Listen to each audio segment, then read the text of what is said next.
Hey everybody, here I am in Venice, Italy.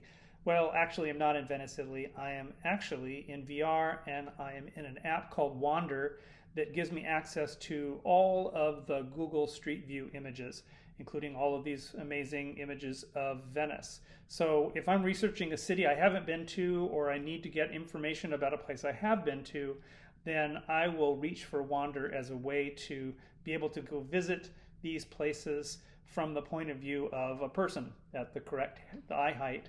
So Wander is an excellent way to get to know a place, and it allows you to sort of look around like you would as a tourist, where you're actually getting to observe how the buildings are constructed and how they intersect with the ground or the water.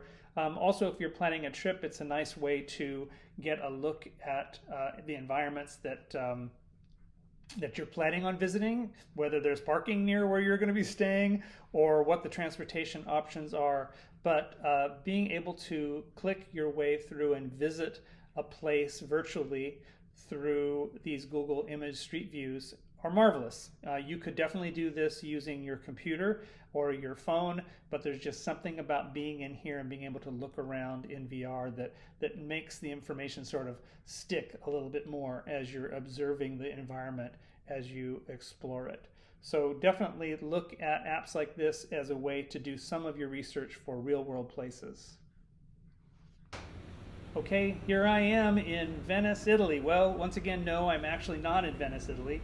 I'm actually still in VR, but I'm in the YouTube app and I'm using one of the many sort of pro walkthrough videos so that I can experience what it might be like. But as you can see, I actually have a screen that is sort of slightly curved and wrapped around. If I look behind me, you can see that, nope, big empty room. But by sort of nudging my chair up close to these often 4K or 8K videos, it gives me an option because of the wide angle quality of the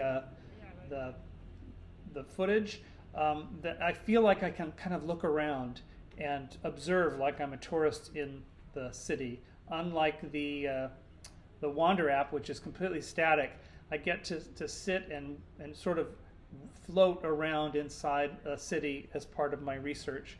I find that whenever I go to a new place, I'm always just sort of in examination mode as I'm noticing the way windows are constructed or the architecture is laid out or the kind of furniture you see or the kind of doorknobs or other objects. It gives a real sense of presence, and they also have binaural audio, so you can actually hear the voices that are sort of passing by.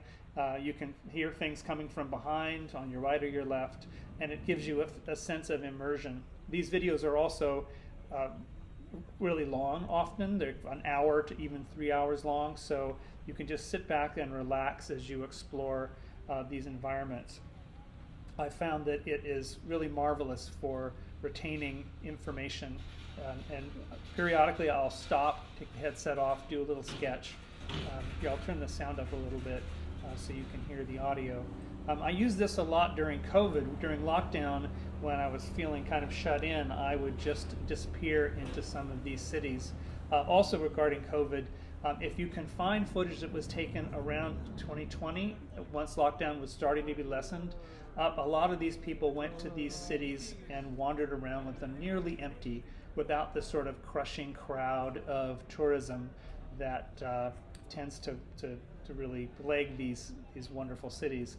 So it's a nice private way in which you get to tour through these marvelous places and make observations. So I highly recommend both Wander, but also just the YouTube apps. This certainly can be done on your computer as well, but that being able to sit and look around and turn your head and really hear the audio coming from a variety of locations really makes you feel like you're visiting it and giving you some insights into it that photographs, videos, and just regular still 360 images just aren't going to make you feel like you're there. Doesn't beat going there personally, but if that's not an option, this is a wonderful fallback for research.